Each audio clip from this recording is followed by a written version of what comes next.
So we are going to study about the last chapter in disaster management, and the first topic is public health in disaster management.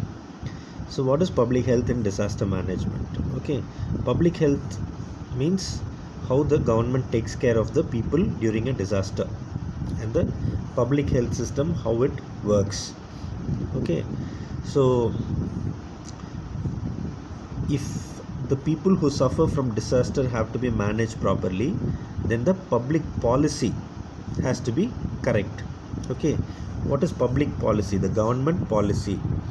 So the government has policies for disaster prevention, disaster mitigation, disaster preparedness, emergency response. So for every phase the government must have a policy. So only when we have a policy we will be able to plan ahead of the disaster. Even before the disaster happens, the government will be ready with the health policy. For example, because the coronavirus, you think the government was ready? I don't think the government was ready with policy. Okay, though even the developed nations like America, they did not plan enough for a pandemic. See, everybody knew that sometime or the other pandemic can happen, because there have been epidemics once in a while. So pandemics can happen, but no government in this world was ready, because they tried to save their costs and use the money for something else. So that is why public policy on healthcare is very important to prevent disasters and to overcome problems caused by disasters. Some of the common health problems caused by disasters, both physical and mental health. Okay, the first one is behavioral changes, that is panic, stress, and rumors, and people get displaced. All these are social aspects which cause health problems. And exposure to elements means people are exposed to the wind, to the sun, to the rain, so because they do not have place to live. Then there is lack of food and nutrition. See, even now the food go down in Sevur. There are a lot of vehicles standing because they are carrying food to different parts of the country, because people are not able to work. The government is giving free food, free ration rice to many people. Okay, then communicable disease is a common problem. What is communicable disease? Any disease that happens because of the disaster. You know, after a disaster, diarrhea is common, dysentery is common. See, after tsunami, there was a lot of water logging, which caused the poor water supply to the people. They had to drink the dirty water, so they had diarrhea and dysentery. People had dengue because mosquitoes started breeding in the water. There are other problems like malaria, intestinal parasites, tuberculosis, scabies, skin disease. So all these are common after a disaster. Then disaster also causes ecological changes, the changes in the environment. So what happens is, when there is change in the environment, the mosquitoes can start breeding, and they can start spreading diseases like malaria and dengue.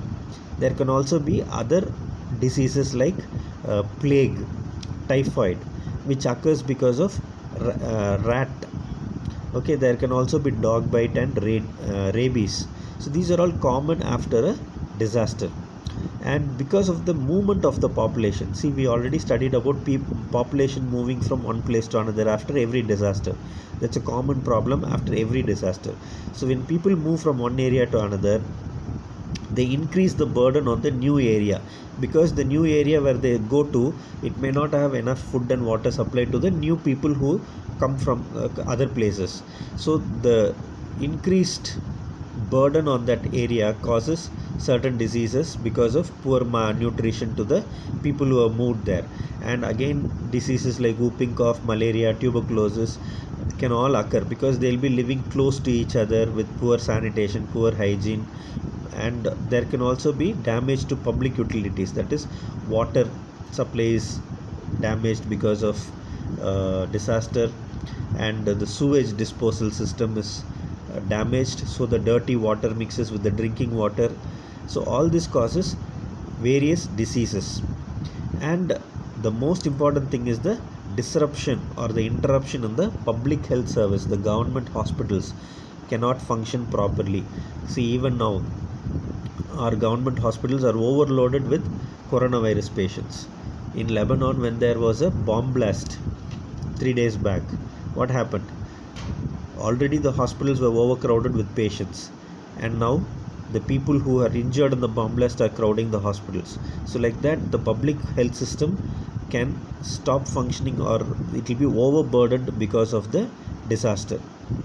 And people can also have poor nutrition, which leads to poor resistance to diseases. So there is a higher risk of diseases like protein energy malnutrition in both children and elder people because of the disaster. Okay, so what is the disaster impact and response? The immediate aspect after the disaster, the public health system should help in search, rescue and first aid. Okay, the hospitals, CMC has a team.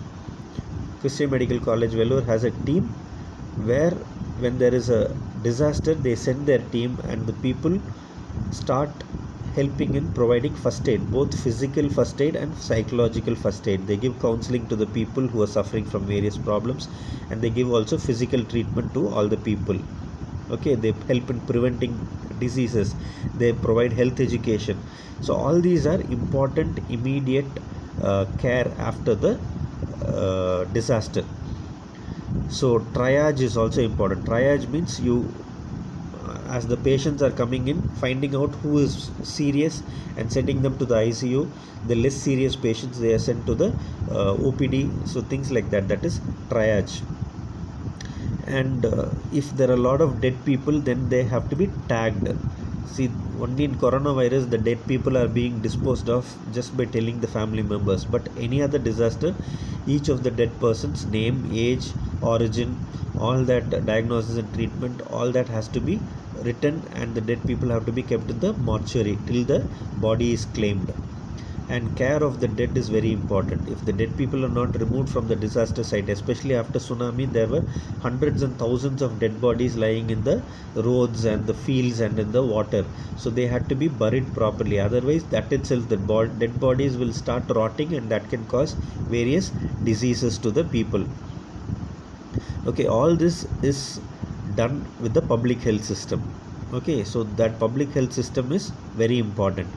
And finally, epidemiological surveillance and disease control are also important functions of the public health system. What is epidemiological surveillance and disease control?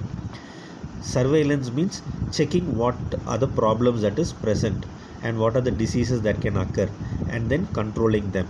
See, if it's a tsunami, then the people have to be, if a disaster like tsunami has occurred, then the public health system during their surveillance will know that after a tsunami there can be dead bodies which can cause diseases to spread. There can be waterlogging which can cause diarrhea and dysentery or cholera. There can also be cases of typhoid, dengue and malaria because of vector-borne disease which carried by mosquitoes which breed in the water which is stagnant in the land. So that is, and then the health system will try to do health education and prevent all these diseases. Same way, if there is a earthquake, then they know that people will be having wounds because of injuries from debris, from bricks and things falling on the people. So when the wounds are there, there can be cases of tetanus. So they will help in trying to prevent tetanus. So like that, based on the type of disaster, the public health system will do an epidemiological survey and control the disease which are likely to occur. Vaccination is very important because prevention of diseases like typhoid, cholera and tetanus can be done with vaccination. Okay, vaccination is not only for the people who are affected by the disaster, but also for the health workers, because they should also be safe. And there are other aspects of public health, that is the cold chain should be maintained for nutrition, because cold chain means the milk supply and other things which are perishable items should be sent to the disaster area. And the food should be properly supplied. Rehabilitation of the people who are injured should be proper. Okay, and chlorination of the water is important, survey of the water distribution system to see if the water is safe for drinking. Okay, and then restrict access to people and animals for water in the if the water is unsafe, and if it's a good water, then they should not dirty the water. So uh, restrict access to people and animals to the water bodies. Then personal hygiene is important. People have to have hand washing, they have to clean themselves and bathe regularly so that they do not spread diseases. Okay, and then toilets have to be built. Emergency portable toilets can be built in disaster areas so that people can use them and do not do open field defecation. Okay, because it's a common problem after a disaster. When houses are lost or damaged, people do not use the toilets in their houses but use open field defecation. And then vector control, that is, we have already seen how mosquitoes have to be controlled and other vectors have to be controlled to prevent diseases like dengue, typhoid, malaria, diseases like that. Okay, all this is the function of the public health system. So the government should have promote the public health system so that whenever there is a disaster, the people do not suffer from post disaster health problems. The disaster itself will cause damage and destruction and cause loss of property and life and cause injuries, but the problems that occur after the disaster can be prevented if the public health system is strong. Okay, so that is the first topic in the last chapter. The next topic in the last chapter is health promotion and disaster prevention integrated approach. Okay, do you understand what health promotion and disaster prevention is? We have already studied about disaster prevention. You know, as a medical sociologist, what is health promotion. Okay, what is health promotion? We are trying to promote the health, prevent diseases, encourage good health. Okay, how do you encourage good health? You do a lot of health education campaign that will help in promoting the health. So how does disaster prevention and health promotion go hand in hand? In the previous chapter we have seen how after a disaster there can be lot of diseases. Okay, the disaster itself will cause lot of death and destruction, but even after the disaster has happened, there are people who will suffer from diseases like typhoid, malaria, because of vectors, because of mosquitoes, because of other problems. Okay, so this has to be prevented. So disaster prevention and health promotion have to be addressed together. Some of the common diseases that can occur after a disaster are listed here. Okay, diarrhea because of poor bad water, contaminated water. Acute respiratory infections because of pollution and because of people staying outdoors, and any viral or bacterial diseases. Dengue, malaria because of mosquitoes. Measles and tetanus because of living closely. One person has any of these, then it will spread from one person to another. Tetanus when there are open wounds because of disasters. Okay, so these are common diseases that occur, and the reason why these diseases occur are poor sanitation, overcrowded space, and limited health supplies in the evacuation center. So because when people are living close to each other, the diseases can spread. See, even coronavirus, we tell social distancing. The same thing holds good for any disease which can be spread through the air. Okay, so transmission of infectious disease among survivors has to be controlled, and the knowledge and awareness of all the people, okay, is very important. Of which people? The people who have suffered the disaster, who have survived the disaster. Everybody should have knowledge and awareness of health risk after the disaster. One common thing that happens is, once a disaster happens, people are worried about the disaster itself, but they are not worried about the consequences that can happen because of the disaster, the diseases that can happen after the disaster. So the disaster risk reduction and management should include the various aspects of health promotion. Okay, so let us see how directly certain disasters have caused diseases, and then we'll see how integration can happen. Both these examples, example 1 is about the earthquake which caused the tsunami in Indonesia.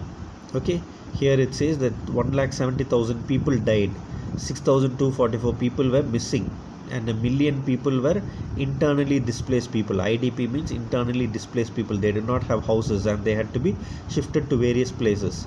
So, what are the diseases that happened after this disaster? Health risks posed by this infectious disease include diarrhea, hepatitis A, hepatitis E, acute respiratory infection, measles, meningitis, malaria, dengue fever, and even an uncommon tetanus which was caused because of contaminated wounds. So all these diseases were caused after this one earthquake. Okay.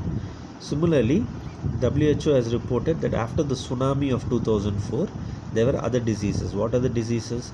Dengue, because there were a lot of water logging. When the tsunami happened, water stagnation happened and mosquitoes started breeding in that water, and the disease started spreading. And also because of the damage to houses, there was a lot of water stagnation within containers, storage jars which were lying here and there, and there also mosquitoes started breeding and a lot of dengue cases were there. Okay, and there were also incidents of diarrhea and measles. So these are just examples to say how diseases can happen after a disaster. So this has to be prevented. So this is why integration and health promotion integration of health promotion and disaster prevention is very important. People have remained unaware of the importance of wearing personal protection to prevent tetanus infection. So people do not know that they have to wear personal protection. See, even coronavirus, people, though the government is telling to wear masks and do social distancing, you see people on the road drinking tea together, not wearing mask, and that can cause a lot of infections. Same way, vaccination is not given adequate importance. See, we give immunization to our children, we give vaccination to the children, but after a disaster, how many of us go and get ourselves vaccinated? See, the coronavirus pandemic has created a lot of awareness. People are waiting for a vaccine, but the same vaccination for different diseases should be carried out after every disaster. Okay, so that is why the integrated health promotion and disaster prevention is very important. It will help in increasing the awareness of people about the risks after disaster, the health risks after disasters. This is something that you have to remember very clearly.